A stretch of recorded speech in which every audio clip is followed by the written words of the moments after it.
Well, let's listen into a press conference that's happening live right now. This is with Eylon Levy, who's a spokesperson for the Israeli government. Fearful for both their physical well-being and their mental health. Survivor, 84-year-old Ditza Hyman, has described Hamas's treatment with those paltry food provisions as starvation. An 84-year-old woman, starvation. Danielle Aloni abducted with her for the release of all the remaining hostages, women and men, young and old, civilians and soldiers. It is only unrelenting military pressure combined with intense diplomatic efforts that has secured the release of those 110. There will be no one left behind. We will continue fighting to bring back the remaining 137. None of us are free till all of them are free. An operational update, more to update now that Hamas has decided to resume hostilities. Following Hamas's regrettable decision to terminate the hostage release pause and resume hostilities, the IDF has resumed targeting Hamas terror targets, striking more than 400 over the weekend, including extensive aerial attacks in the Khan Yunis area and eliminating terrorists and their terror army infrastructure in Beit Lahia. Since the start of the war, the IDF has located 800 tunnel shafts and destroyed 500 of them, in addition to many miles of tunnel routes under civilian areas.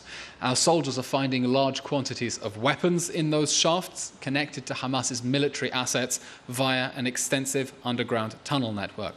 Many of those shafts were found inside or nearby civilian structures, including schools, kindergartens, mosques and playgrounds, and the IDF has already released footage of one of those tunnels located on the grounds of a school, a clear crime against humanity and cynical exploitation of civilian infrastructure.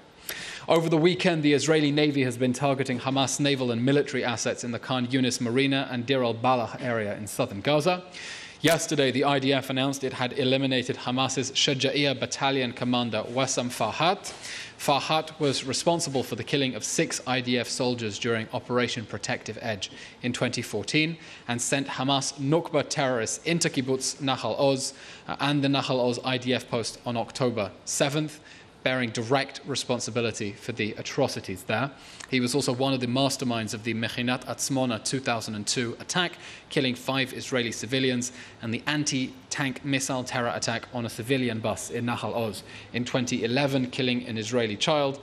Taking out that terrorist there, a reminder of the enduring threat that Hamas has posed to the people of Israel, not only on and since October 7th, but in the 16 preceding years of its reign of terror inside the Gaza Strip. An update from the northern border. Today, an anti-tank missile was launched towards an IDF vehicle in the area of Beit Hillel. Several IDF soldiers sustained light injuries as a result of the shrapnel, and the vehicle was damaged. In addition, several launches in the area of Mount Dov and Iftah were identified, some of which fell inside Lebanese territory. IDF artillery has been striking the sources of the fire. That brings us to the end of today's update, and we'll now take your questions. Thank you. That's Eylon Levy, who's a spokesperson for the Israeli government, giving a daily situational update on the military operation there in Gaza.